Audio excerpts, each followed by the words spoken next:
నమస్కారం. ప్రతిధ్వని కార్యక్రమానికి స్వాగతం. రాజకీయ మేరు నగధీరుడు, భావకుడు, మాజీ ప్రధాని, భారతరత్న అటల్ బిహారీ వాజ్పేయి అస్తమించారు. దేశం యావత్తు ఆ సమున్నత విలువల చరితార్థుడికి అంజలి ఘటిస్తోంది. 1996 నుంచి 2004 మధ్య 3 సార్లు ప్రధానమంత్రిగా బాధ్యతలు నిర్వహించారు. విదేశీ విధానం, ఆర్థిక సంస్కరణలు, జాతీయ రహదారుల నిర్మాణాలు చేపట్టి దేశ ప్రగతికి బాటలు వేశారు. లాహోర్ సదస్సు, కార్గిల్ యుద్ధం, ఏదైనా తనదైన రాజనీతిజ్ఞతతో విజయాలు సాధించారు. ఉత్తమ పార్లమెంటేరియన్ అవార్డును సైతం అందుకున్నారు. భారతీయ జనతా పార్టీకి వ్యవస్థాపక అధ్యక్షుడిగా పనిచేసి ఆ పార్టీని ఉన్నత శిఖరాలకు చేర్చారు. ఈ నేపథ్యంలో అటల్ బిహారీ వాజ్పేయి మహోన్నత వ్యక్తిత్వం, దార్శనికత, ఆయన కలలుగన్న భారతావనిపై చర్చను చేపట్టింది ప్రతిధ్వని. చర్చలో పాల్గొంటున్న ప్రముఖులు డాక్టర్ ఎన్ జయప్రకాష్ నారాయణ గారు, లోక్సత్తా వ్యవస్థాపక అధ్యక్షులు, ఎం పద్మనాభరెడ్డి గారు, forum for good governance secretary, Kapil Y Dilip Kumar గారు, రాజకీయ సామాజిక విశ్లేషకులు, తెలంగాణ జనసమితి నాయకులు.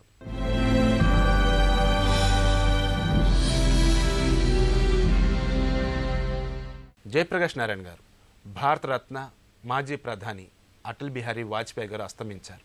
ఆయన మృతి పట్ల యావత్తు దేశం సంతాపం ప్రకటిస్తోంది. వారి మహోన్నత వ్యక్తిత్వాన్ని ఏ రకంగా విశ్లేషించుకోవచ్చు అంటారు?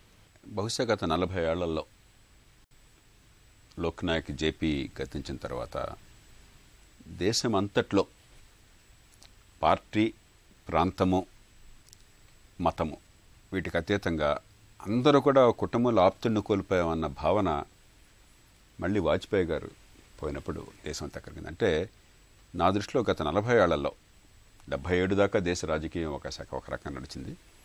గత 40 ఏళ్లలో అత్యున్నత స్థాయి నాయకుడిని, 4 దశాబ్దాల్లో అతి గొప్ప నాయకుడు భారతదేశం సృష్టించిన నాయకుల్లో. ఆయనలో ఏమిటంటే వ్యక్తిగానేమో చాలా సౌమ్యుడు, నిరాడంబరుడు, అహంకారం పొరపాటును కూడా అధికారం ఉన్నా లేకపోయినా డక్కాముక్కి వెళ్తుంటున్నా కూడా భేషజం అధిక అహంకారం లేవు. 2 పార్టీ నాయకుడిగా తను నమ్మిన సిద్ధాంతాలకు కట్టుబడి పోరాటం చేసే మనిషి. కానీ అదే సమయంలో ఇతరులను నొప్పించడం కాదు, కరకుదనం కానీ, కర్కశత్వం కానీ, ద్వేషభావం కానీ పొరపాటును కూడా లేదు. అభిప్రాయాల్లో విభేదాలు ఉండొచ్చు, సిద్ధాంతాల్లో విభేదాలు ఉండొచ్చు, కానీ దేశమంతా ఒక్కటి, మనందరం ఒకే లక్ష్యం కోసం పనిచేస్తున్నాం అని చెప్పిన భావం. ఇంటి మీద కాక ఇంటి మీద అని చెప్పిన ఏనాడు ఆయన అనుకోలేదు. అంటే వ్యక్తిగతంగా మరి జైలు పాలైనాడు చాలామంది నాయకుల్లాగా, ఆయన కూడా ప్రతిపక్ష నాయకుల్లాగా మరి ఎన్నో సందర్భాల్లో ఎన్నో కష్ట నష్టాలు అనుభవించారు. అయినా కూడా వ్యక్తిగా ద్వేషాన్ని దారిచారినాడు. 3 ఒక జాతి నాయకుడిగా చాలా లోతున్న మనిషి, నిబ్బరం ఉన్న మనిషి, విజ్ఞత ఉన్న మనిషి. మన పివి నరసింహారావు గారు ఆపద్ధర్మంగా అవసరార్థం ఆనాడు ఆర్థిక సంస్కరణలు తీసుకొస్తే నిజంగా ఆర్థిక స్వేచ్ఛ అవసరము దేశ ఉన్నతికి, ప్రభుత్వం అన్నింటినీ శాసించడంగా లైసెన్స్ రాజ్యం కాదని పూర్తిగా నమ్మి దానికి బాటలు వేసినవాడు.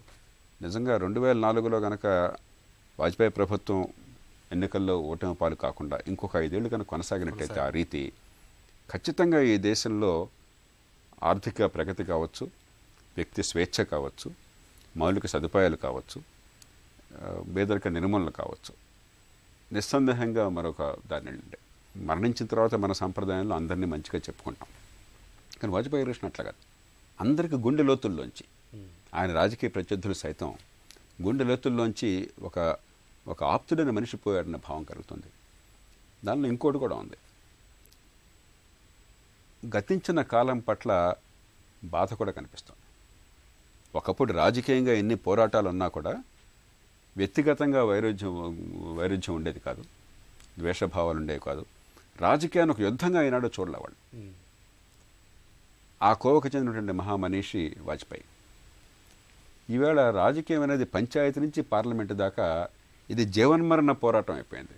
పదవి లేకపోతే చచ్చిపోతాం, పదవి కోసం అవసరమైతే చంపేస్తాం.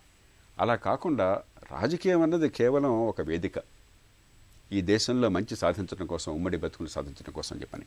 రెండోది, ఆయన గొప్ప విషయం ఏంటంటే ఆయన గొప్ప జాతీయ నాయకుడైనా కూడా గత 30-40 ఏళ్ల పాటు ఈ దేశంలో అగ్రస్థాయి జాతీయ నాయకుడు, అధికారంలో ఉన్నా లేకున్నా కూడా అన్నీ నాకు తెలిసి నేను అనుకోలే ఆయన.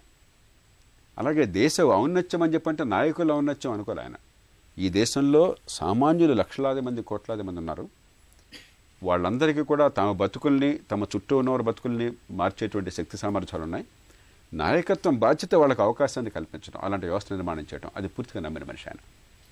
నాకు ఎప్పటికీ మరపురాని సంఘటన 1999లో ఆయన అవిశ్వాస తీర్మానం ఎదుర్కొంటున్నప్పుడు ప్రధానమంత్రిగా అందరికీ తెలుసు, ఆయనకి తెలుసు, జయలలిత గారు ఎప్పుడైతే ఎదురు తిరిగిందో ఆయనకి, మరి ఎప్పుడైతే ప్రతిపక్షాలన్నీ కూడా కలిసినాయో సంఖ్యాబలం పార్లమెంట్లో కాస్త అటు ఇటుగా బొటాబొటీగా ఉంది, 1-2 సీట్లతో పోవచ్చని, ఓట్లతో పోవచ్చని తెలుసు. పదవి పోతుంటే అవతలవాడు ఓటు కొనకూడదు, లేకపోతే క్యాంపులు పెట్టకూడదు, లేకపోతే ఇన్కమ్ ట్యాక్స్ను మరొకరిని ఉపయోగించి వాళ్ళని బెదిరించి లొంగ తీసుకోకూడదు అని చెప్పని గట్టిగా పట్టుకున్నటువంటిది అదే ఒక్క సందర్భం. ఒక్క ఓటుతో ఆయన ఓడిపోయాడు. గిరిధర్ గమాంగ్ ఒరిస్సా ముఖ్యమంత్రిగా ఉండి పార్లమెంట్లో చాలా అరుదుగా జరుగుతుంది అలాంటిది. ఆయన ఇంకా పార్లమెంట్ పదవికి రాజీనామా చేయాల. ఆయన ఓటు వేసేటైతే ప్రభుత్వం పడిపోవచ్చు అని తెలుసు. అయినా స్పీకర్ని ఆయన శాసించాల, ఆయన చెప్పాల అతనికి ఓటు వేయకుండా చేయండి అని చెప్పని. ఓటు వేయచ్చా లేదా అని చెప్పిన విషయం వస్తే స్పీకరు మన రాష్ట్రం చెందిన బాలయోగి గారు ఆయనకే వదిలేస్తున్నాను, నేను ఆయనకి శాసించని చెప్పన్నాడు. ప్రధానమంత్రి నుంచి ఏమాత్రం ఒత్తిడి రాల. ఆనాడు గిరిధర్ గమాంగ్ గారికి ఓటు లేకుండా ఉన్నట్టయితే పార్లమెంట్లో 2 పక్షాలకి సమానమైన సంఖ్యాబలం ఉండేది. అప్పుడు స్పీకర్ ఓటుతో గవర్నమెంట్ గట్టెక్కేది. అయినా కూడా అంటే అంత స్టేక్స్ ఉన్నప్పుడు కూడా ఆయన ఏనాడు కూడా ఈ ప్రజాస్వామ్యంలో ఇది రాజకీయం అనేది ఒక ఆట కాదు, ఈ దేశ ప్రజల నుంచి అభివృద్ధి వస్తుంది కానీ ఏ ఒక్క మనిషి వల్ల రాదు, ఏ ముఖ్యమంత్రి వల్ల ప్రధానమంత్రి వల్ల రాదు. ఈ ప్రజల్లో ఉన్న శక్తిని విడుదల చేయటమే మనందరి బాధ్యత అని సమాజం ఒక రకంగా ఈవేళ రాజకీయంలో కీలక స్థానాలను వాళ్ళు గుర్తు చేస్తోంది. ఇది కేవలం వాజ్పేయి గారి పట్ల ఉన్నటువంటి ఆరాధనా భావం మాత్రమే కాదు, ఆయన స్మృతికి గౌరవాన్ని ఇవ్వడమే కాదు, ఈవేళ రాజకీయం ఇట్లా కుళ్ళిపోయిందని మనసులో వేదన వ్యక్తపరచడం ఈ దేశంలో ఇవాళ జరుగుతుంది, గత 24 గంటలు జరుగుతుందంతా నా కంటికి కనిపిస్తుంది. అలా ఉంటే బాగుండన్న కోరిక చాలా ప్రస్ఫుటంగా కనిపిస్తుంది. పద్మనాభరెడ్డి గారు 3 సార్లు ప్రధానిగా చేసిన వాజ్పేయి ఆర్థిక సంస్కరణలతో, విదేశీ విధానంతో, జాతీయ రహదారులతో దేశగతినే మార్చివేశారు. ఆయన దార్శనికతను ఎలా చూడాలి? అప్పుడున్న అధికార పార్టీ ఏదైతే బీజేపీ ఉందో దానికి 3 ముఖ్యమైన ఇష్యూస్ ఉండే, అంటే 3 ముఖ్యమైన పాలసీస్. ఒకటి రామ్ జన్మభూమి, రెండవది ఆర్టికల్ 377, మూడవది civil code, uniform civil code. ఈ 3తోని ఆ పార్టీకి ఒక మచ్చ తిరిగా ఉండే, అంటే మతతత్వ పార్టీ అన్న ఫీలింగ్ ఉండను. వీటన్నిటిని పక్కకు పెట్టి ఆయన ఒక ఇండిపెండెంట్గా, అంటే బీజేపీ పీపుల్ యాక్సెప్ట్ చేసేటట్టుగా ముందుకు తీసుకెళ్లడం జరిగింది. ఇక ఫారిన్ రిలేషన్స్ అంటే ఆయన మొట్టమొదటిసారిగా అధికారంలోకి వచ్చినప్పుడు విదేశాంగ వ్యవహారాల శాఖ ఆయన చూసేవాడు. ఆయన అప్పటి నుంచి కూడా అన్నది ఏంటంటే భారతదేశానికి ఏదైనా సమస్య ఉంటే అది కాశ్మీర్ సమస్య, మనకు పాకిస్తాన్తో బాగున్నట్టయితే ముందుకు వెళ్తామని చెప్పి చాలా ప్రయత్నం చేయడం జరిగింది. యునైటెడ్ నేషన్స్లోకి పోయినప్పుడు చక్కగా హిందీలో మాట్లాడి మొదటిసారి భారతదేశంకు ఈ లాంగ్వేజ్ ఇది అంటే సంస్కృతానికి చాలా దగ్గరగా ఉన్న లాంగ్వేజ్, భారతీయులు ఎక్కువ శాతం మాట్లాడేది హిందీ అని చెప్పి. తర్వాత చైనా కూడా వెళ్ళినాడు. అంటే చుట్టుపక్కల దేశాలతో మంచి సంబంధాలు ఉన్నట్టయితే మన దేశం అభివృద్ధి చెందుతుందని చెప్పి. ఇక ప్రధానమంత్రి అయిన తర్వాత ఆయన ఎన్నో చర్యలు తీసుకున్నాడు. ఇది ఫారిన్ రిలేషన్స్లో మాత్రం ఆటం బాంబు మనకు అవసరమైన దాన్ని పరీక్షించిన తర్వాత అమెరికా, చైనా ఒకటైపోయి భారతదేశానికి ఎన్నో ఆంక్షలు పెట్టినాయి. స్టిల్ వీటిని మెల్లమెల్లగా దాటుకుంటూ అప్పటి అధ్యక్షులు బిల్ క్లింటన్ ఇండియాకు వచ్చినాడు ఆయన పీరియడ్ లోపలనే. అట్లాగే ఆయన చైనా వెళ్ళి ఒక సిక్కిం అన్నది ఇండిపెండెంట్ కంట్రీ అని వాళ్ళ మ్యాప్లో ఉండేది, చైనీస్ మ్యాప్లో చూపించేవాళ్ళు. అవన్నీ సరిదిద్ది మళ్ళీ సిక్కిం ఒక భారతదేశంలో ఒక భూభాగం అని చెప్పడానికి కూడా చర్యలు తీసుకోవడం జరిగింది. సో ఈ విధంగా చూసినట్టయితే ఆయన విదేశాంగ నీతి, కార్గిల్ వార్ జరిగింది, వాళ్ళు మన మీద అటాక్ చేసినారు పాకిస్తాన్ వాళ్ళు, అయినా కానీ మళ్ళీ పాకిస్తాన్కి వెళ్ళడానికి వెంజంక వేలే. పాకిస్తాన్తో ఎట్టి పరిస్థితులలో మంచి సంబంధాలు కావాలని ఆయన పాకిస్తాన్ టూర్ లోపల అక్కడొకటి లాహోర్లో షాన్ ఏ పాకిస్తాన్ అంటే 1940లో ఈ ముస్లిం లీగ్ వారు అక్కడ ఒక పెద్ద స్తూపం కట్టినారు, దాన్నే ప్రైడ్ ఆఫ్ ది పాకిస్తాన్ అని. అక్కడ ఒక రెజల్యూషన్ పాస్ చేసింది ఏంటంటే ఇండియాతో మనం కలిసి ఉండలేము, ఇది ఒక హిందూ రాష్ట్రంగా వెళ్ళిపడుతుంది, ముస్లిమ్స్కు చాలా ప్రాబ్లమ్స్ ఉంటాయని చెప్పి. అటువంటి పరిస్థితులలో కూడా వాళ్ళు అడిగినారు, ఎవరు పాకిస్తాన్ జర్నలిస్ట్, అంటే మీరు పాకిస్తాన్ ఒప్పుకుంటున్నారా అని అడిగినప్పుడు నేను చెప్పిండంటే చరిత్ర ఒప్పుకుంది, Pakistan is a reality, Pakistan సుభిక్షంగా ఉండాలి, శాంతియుతంగా ఉండాలి మేము కోరుకుంటున్నాం, కానీ ఈ అఖండ్ భారత్ అన్నది మేము ఒప్పుకోవడం లేదు, అది ఎప్పుడో అయిపోయింది 1947 అదొక చరిత్ర చెప్పిన సత్యం అని చెప్పి. ఆ విధంగా వాళ్ళ ఫీలింగ్స్ని కొంచెం తక్కువ చేయడానికి ఇచ్చేసినాడు. ఇవన్నిటికి మించి మంచి పోయేట్ ఆయన. ఆ యొక్క శక్తితోని ఆయన ఏం చేసేదంటే అపోజిషన్ వాళ్ళు ఏమైనా విసురులు విడిస్తే అంతకు రెండింతలుగా చెప్పేసి అందరినీ నవ్వించేవాడు. ఆ టెన్షన్ అట్మాస్ఫియర్ను బాగా చేసేవాడు.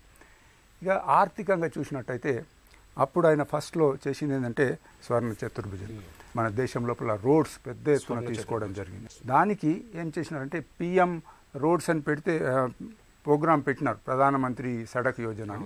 చాలామంది పోయి ఆయన ఏమన్నారంటే ఇది అటల్ బిహారీ వాజ్పేయి సడక్ యోజన అని పెడదామంటే ఒప్పుకోలేదు. దానికైనా ప్రధానమంత్రి సడక్ యోజనే బాగుంటుందని. ఆయన తన చుట్టుపక్కల వాళ్ళకి ఏం చెప్పేదంటే నిన్ను క్రిటిసైజ్ చేసే వాళ్ళని నువ్వు దగ్గర ఉంచుకో, నిన్ను పొగిడేవాళ్ళు 100 మాదిగలు అంటారు కదా, ఓహో మహాప్రభు, వాళ్ళని దూరం ఉంచేసే వాళ్ళు నీకు పనికిరారు, నిజం చెప్పరు, నీవు రాంగ్ గైడెన్స్ అవుతుంది. Out of the box thinking అంటారు. అంటే అందరూ ఒకే మాదిరిగా ఆలోచిస్తే ఆయన ఒక అడుగు ముందుకేసి ఇంకో రకంగా ఆలోచించేవాడు.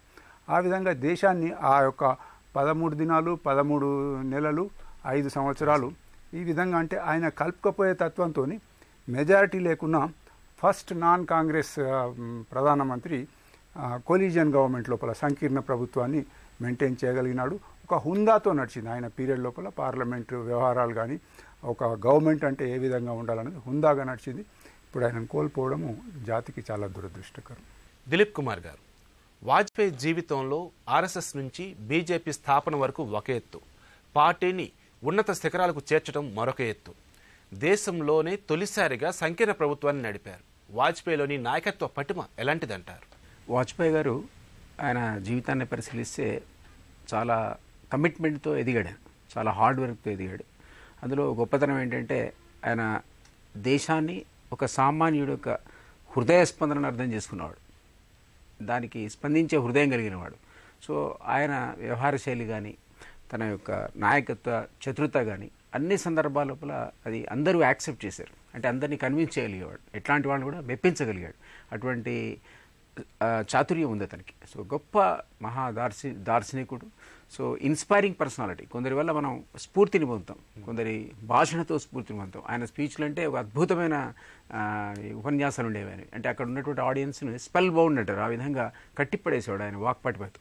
సో నేను కూడా సర్వీస్లో ఉన్నప్పుడు 1980లో నాకు ఒక అవకాశం వచ్చింది. సర్వీస్లో ఉండి వాజ్పేయి గారు వస్తున్నారు మహబూబాద్లో నేను పనిచేస్తున్నప్పుడు నేను అటెండ్ అయ్యాను, కంపల్సరీ వినాలి అనే స్పీచ్ అని. అంటే అట్లాంటి ఇమేజ్ చాలా తక్కువ మందికి దేశవ్యాప్తంగా ఉంటుంది, సో అరుదుగా ఉంటుంది అది. సో అట్లా దేశవ్యాప్తంగా కూడా జనుల యొక్క మనసును చూరగొన్నటువంటి జనరంజక నేత అంటే ఆయన డెఫినెట్గా వాజ్పేయి అట్లాంటి వాళ్ళలో గొప్పవాడు, ఉన్నతుడు.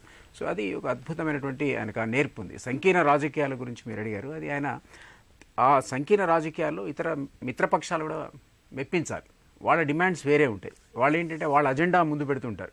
దేశ ఎజెండా కంటే ముందు వాళ్ళ వ్యక్తిగత ఎజెండా కానీ లేదా వాళ్ళ ప్రాంత ఎజెండా కానీ ముందు పెడతారు. సో సంకీర్ణ రాజకీయాల్లో మిత్రులను మెప్పిస్తూ తనదంటూ ఉన్నటువంటి ఏదైతే ఎజెండా ఉందో దేశానికి ఉద్దేశించిన ఎజెండా, ఆయనకేం పర్సనల్ ఎజెండా ఉండేది కాదు, దేశం గురించి ఎల్లవేళ ప్రజల గురించి ఆలోచించేవాడు. కాబట్టి ఆ ఉన్నటువంటి తన ముందున్న అజెండాని ముందు తీసుకెళ్లడంలో కొన్నిసార్లు వాళ్ళతో ఘర్షణ పడాలి. ఇప్పుడున్న మన ప్రస్తుత సమకాలీన రాజకీయాల్లో రాజకీయాలు ఎంత వరస్ట్గా ఉన్నాయో మనం చూస్తున్నాం. నిజంగానే అవకాశం ఉంటే ఏ పక్షమైనా డిపెండెంట్ గవర్నమెంట్ ఏర్పడితే అధికార పక్షాన్ని అల్లలాడిస్తుంది. మనం యూపీఏలో చూసాం, అది యూపీఏ 1 కానీ 2 కానీ ఏ రకంగా సంక్షోభం జరిగిందో సంకీర్ణ రాజకీయాలు. అట్లాంటి సంక్షోభాలకు అవకాశం ఉండి కూడా సంఘటనలు జరిగి కూడా ఇతర పక్షాలు డామినేట్ చేయడానికి ప్రయత్నం చేస్తున్నా కూడా అత్యంత చాకచక్యంగా వాళ్ళని మెప్పించి తన అజెండాను ముందుకు నడిపించాడు.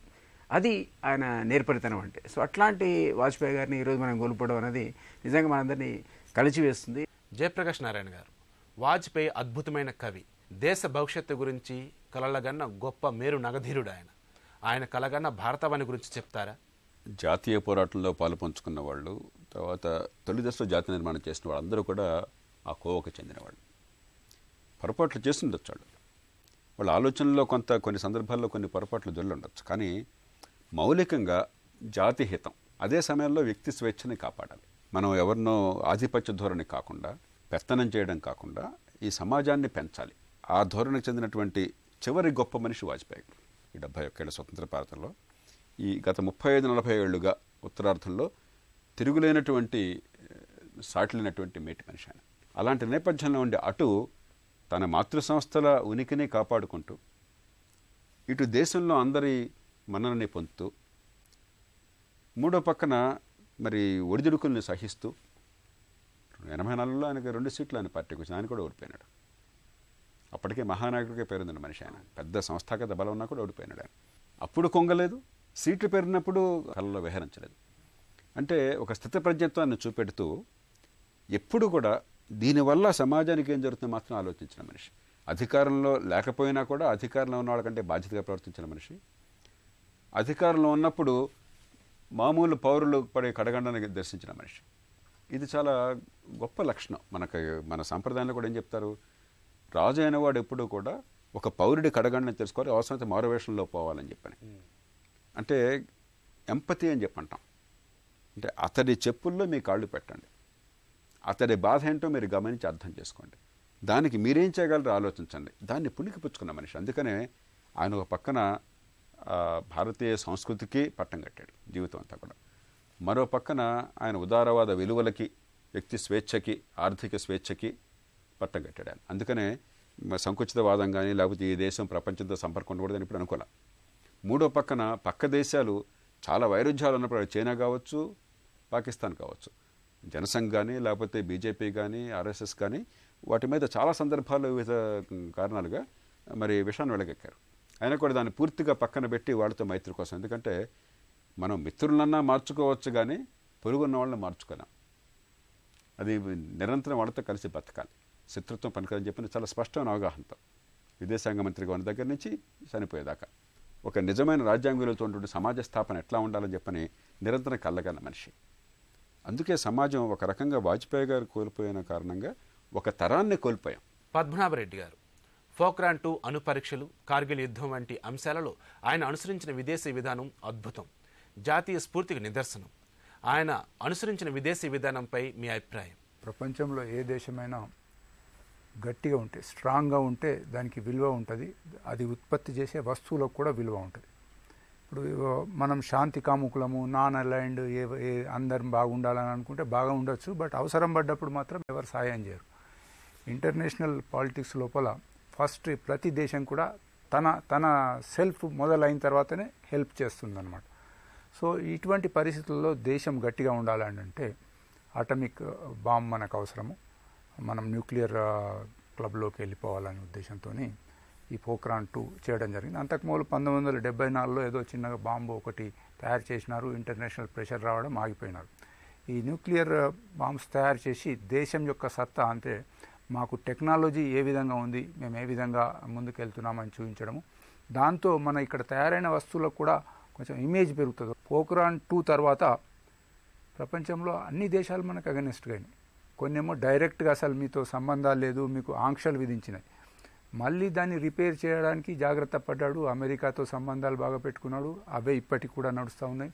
ఇటు చైనాతో సంబంధాలు బాగా పెట్టుకున్నాడు. తర్వాత పాకిస్తాన్కు ఒక అష్యూరెన్స్ తిరిగి ఏంటంటే, ఈ న్యూక్లియర్ డివైస్ మేము ఏదైతే తయారు చేస్తున్నామో మేము మొదలు ఉపయోగించాము, ఎవరైనా మా మీద ఉపయోగిస్తే అప్పుడే మేము వాడతామని ఒక ఫీలింగ్ తేగలిగినాడు అనమాట.